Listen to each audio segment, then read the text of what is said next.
जय श्री कृष्णा। आर्यव्रत की कहानियों में आपका स्वागत है। आज मैं आपको सुनाने जा रही हूँ दुर्गा सप्तशती का तीसरा अध्याय। तो चलिए शुरू करते हैं। इस अध्याय में ऋषि कहते हैं, दैत्यों की सेना को इस प्रकार तहस नहस होते देख महादैत्य सेनापति चिक्षुर क्रोध में भरकर अंबिका देवी से युद्ध करने के लिए आगे बढ़ा। वह असुर रणभूमि में देवी के ऊपर इस प्रकार बाणों की वर्षा करने लगा जैसे बादल मेरुगिरी के शिखर पर पानी की धार बरसा रहा हो। तब देवी ने अपने बाणों से उस बाण समूह को अनायास ही काटकर उसके घोड़ों और सारथी को भी मार डाला। साथ ही उसके धनुष तथा अत्यंत ऊंची ध्वजा को भी तत्काल काट गिराया। धनुष कट जाने पर उसके अंगों को अपने बाणों से बींध डाला। धनुष, रथ, घोड़े और सारथी के नष्ट हो जाने पर वह असुर ढाल और तलवार लेकर देवी की ओर दौड़ा।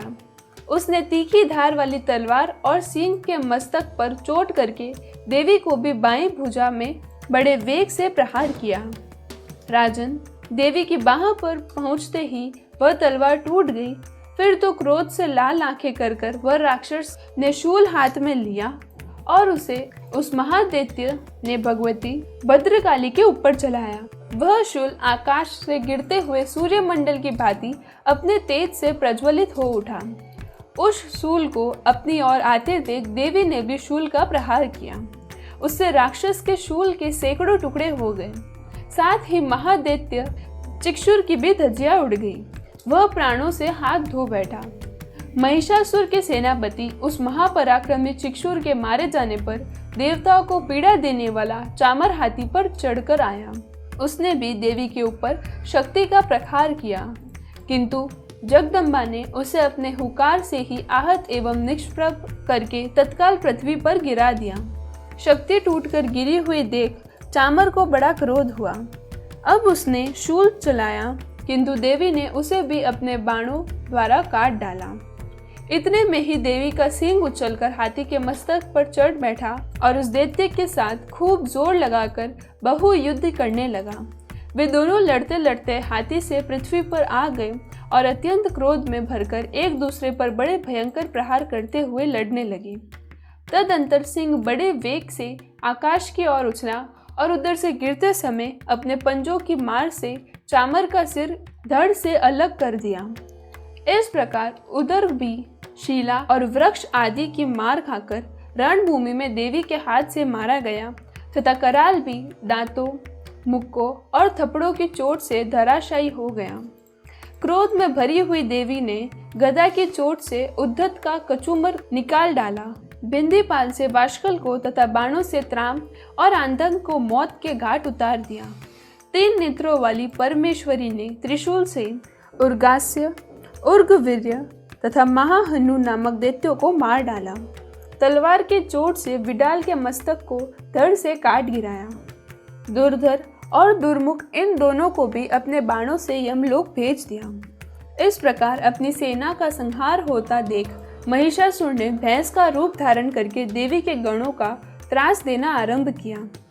किन्हीं को थुथुन से मारकर, किन्हीं के ऊपर खुरों का प्रहार कर किन्हीं को पूंछ से चोट पहुंचाकर, कुछ को सींगों से विदीर्ण कर कुछ गणों को वेग से, किन्हीं को सिंहनाद से, कुछ को चक्कर देकर और कितनों को ही निश्वास वायु के झोंके से धराशायी कर दिया। इस प्रकार गणों की सेना को गिराकर वह असुर महादेवी के सिंह को मारने के लिए झपटा। इससे जगदम्बा को बड़ा क्रोध हुआ। उधर महापराक्रमी महिषासुर भी क्रोध से भरकर धरती को खुरों से खोदने लगा तथा अपने सिंहों से ऊंचे ऊंचे पर्वतों को उठाकर फेंकने और गरजने लगा। उससे वेग के चक्कर देने के कारण पृथ्वी क्षुब्ध होकर फटने लगी। उसकी पूंछ से टकराकर समुद्र सब ओर से धरती को डुबाने लगा। हिलते हुए सिंहों की आगाज से विदीर्ण होकर बादलों के टुकड़े टुकड़े हो गए।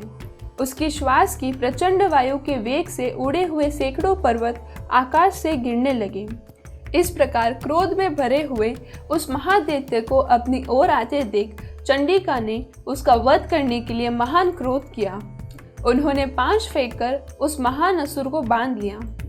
उस महासंग्राम में बंध जाने पर उसने भैंस का रूप त्याग दिया और तत्काल सिंह के रूप में वहां प्रकट हो गया।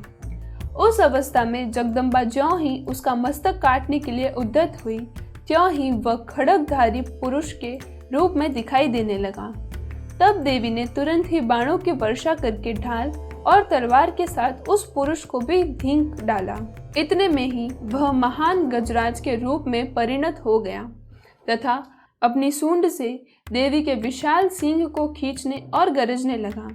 खींचते समय देवी ने तलवार से उसकी सूंड काट डाली। तब उस महादैत्य ने पुनः भैंस का शरीर धारण कर लिया और पहले की ही भांति चराकर प्राणियों सहित तीनों लोगों को व्याकुल करने लगा। तब क्रोध में भरी हुई जगत माता चांडिका बारंबार उत्तम मधु का पान करने लगी और लाल आंखें कर कर हंसने लगी। उधर वह बल और पराक्रम के मद से उन्मत्त हुआ राक्षस गरजने लगा और अपने सिंहों से चंडी के ऊपर पर्वतों को फेंकने लगा। उस समय देवी अपने बाणों के समूहों से उसके फेंके हुए पर्वतों को चूर्ण करती हुई बोली। बोलते समय उनका मुख मधु के मद से लाल हो रहा था और वाणी लड़खड़ा रही थी। देवी ने कहा, ओ मूठ, मैं जब तक मधु पीती हूँ तब तक तू क्षण भर के लिए खूब गरज ले। मेरे हाथ से यही तेरी मृत्यु हो जाने पर अब शीघ्र ही देवता भी गरजना करेंगे। ऋषि कहते हैं, यह कहकर देवी उछली और उस महादैत्य के ऊपर चढ़ गई। फिर अपने पैर से उसे दबाकर उन्होंने शूल से उसके कंठ में आघात किया। उनके पैर से दबा होने पर भी महिषासुर अपने मुंह से अभी आधे शरीर से ही वह बाहर निकलने पाया था कि देवी ने अपने प्रभाव से उसे रोक दिया। आधा निकला होने पर भी वह महादैत्य देवी से युद्ध करने लगा। तब देवी ने बहुत बड़ी तलवार से उसका मस्तक काट गिराया। फिर तो हाहाकार करती हुई दैत्यों की सारी सेना भाग गई तथा संपूर्ण देवता अत्यंत प्रसन्न होने लगे। देवताओं ने दिव्य महर्षियों के साथ दुर्गा देवी का स्तवन किया। गंधर्व राजा गाने लगे तथा अप्सराएं नृत्य करने लगी। इस प्रकार श्री मार्कंडेय पुराण में सावर्णिक मनवंतर की कथा के अंतर्गत देवी महात्म्य में महिषासुर वध नामक तीसरा अध्याय पूरा हुआ। यदि आपको यह देवी महात्म्य का तीसरा अध्याय पसंद आया हो तो वीडियो को लाइक करें और चैनल को सब्सक्राइब करें।